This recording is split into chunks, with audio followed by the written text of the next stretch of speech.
Most of you have already heard about the upcoming Scooby-Doo cartoon on HBO Max. This one designed to be more so for adults than the previous iterations, which were all very child-friendly. This reboot of sorts focuses on Velma and has become kind of controversial, so we're going to break it down and talk about why people are upset. But hit that subscribe button before we get into it so you don't miss more content. Now this series, Velma, takes place when the Scooby Gang is back in high school, before they came together as a group, focusing primarily on Velma as the title suggests.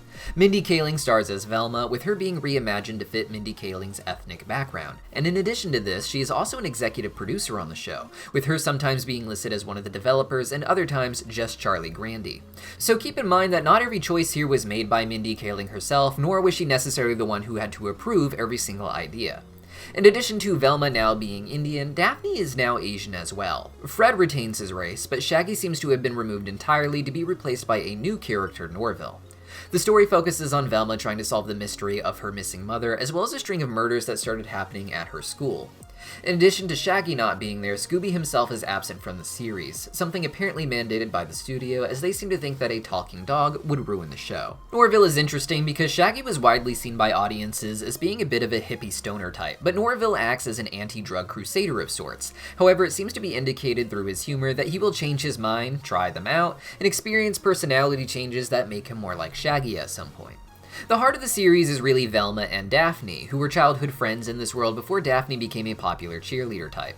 The original Scooby-Doo didn't really focus on romance, but there always seemed to be something going on between Freddy and Daphne, with a lot of people seeing Velma as a sort of third wheel in their dynamic.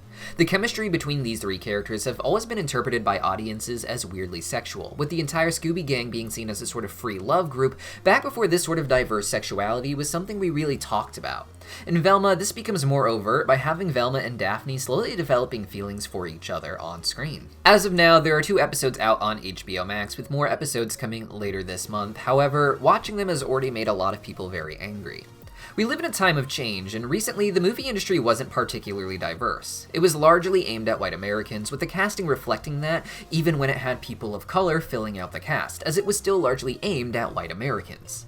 In the last decade, we've seen a lot of major changes, with entire franchises being reimagined not just to be more diverse, but with stories that reflect that diversity. But unfortunately, every step of the way, there are racist people who do harass fans, creators, writers, and actors.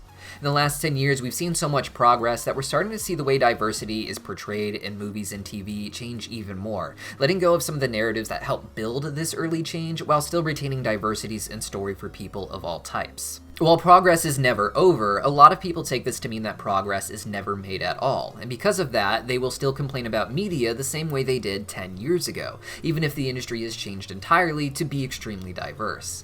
Again, this isn't to say that the job is done or that progress is ever over, but Mindy Kaling in particular has a habit of fixating on racists and the harassment they can cause. I don't really blame her because in the position she is in, she has to deal with it more than anyone else all the time. However, it can lead to stories she writes being very tone-deaf, ignoring all the love and praise that projects like hers have received over the last decade, and instead fixating on those racists and acting like they define her.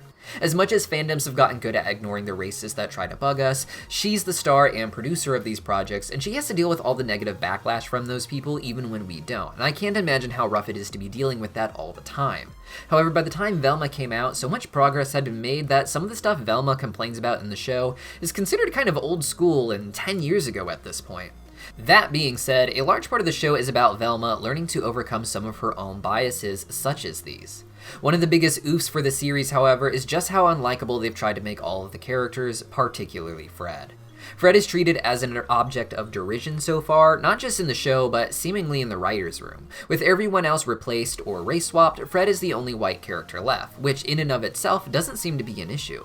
Authentic fans don't really take an issue with Velma as Mindy, or Daphne being Asian, or even Norville replacing Shaggy. The problem with Fred is that they've made him not just unlikable to the characters, but as if he is meant to be unlikable to us as well. This could change by the end of the season or series, with Fred having his own arc. After all, each of the characters has their own twisted version of being unlikable. This is kind of what happened with Robin in Teen Titans Go, for instance. In the original Teen Titans, he was a very serious character, the straight man, if you will, whereas Beast Boy, Cyborg, Raven, and Starfire all have their own quirks and brand of humor. When Teen Titans was rebooted as Teen Titans Go, each character's humor was ramped up, but since Robin was largely a serious character at the center of the team, he had no real personality to parody. Instead, they just made him really ridiculous and over the top in every single way without really having a root to his ridiculousness like the other characters did in the original series. The original Scooby-Doo series of course has humor, but it's rather subtle compared to today, not so energetic with its characters. And while they do have some arguments, they are just little repeated bits about Shaggy and Scooby being too chicken and the others trying to make them brave. Even recent reboots like Mystery Incorporated managed to maintain the original thread of these characters while also making them more serious and giving them more opportunities for comedy, in a show very similar to Velma in that Mystery Incorporated takes place as a sort of prequel with the characters in high school learning who they are as mystery solvers. Now here in Velma, their personalities are a lot more intense and different, with the show feeling a bit more like a parody of Riverdale, as the show brings up, than Scooby-Doo itself. Velma and Daphne are largely horrible people here, even as leads in the show, but the writers are a lot more forgiving of their characters at the very least. When it comes to Fred, they seem to want to make him mean, evil, and also something to just laugh at, pathetic. It seems like the goal is just to hate Fred, and regardless of the weird identity politics of the development in the show, it makes the series itself feel really insincere. Like they want us to hate Scooby-Doo for what it was, for being a story originally led by Fred, as if that is the problem with Scooby-Doo. And it's something even discussed in the show at the very beginning, with Velma acting like the original Scooby-Doo we got was somehow wrong and immoral and being whitewashed by Fred. All of this being said, I find the show to be extremely funny, and even when a joke seems like it might be cringe at first, it's often setting itself up for an even funnier payoff just a few moments later. It's very reminiscent of the TV series Drawn Together, which was known for a lot of diversity, as well as humor surrounding that diversity, but which was also known for being just as offensive as it could be uplifting.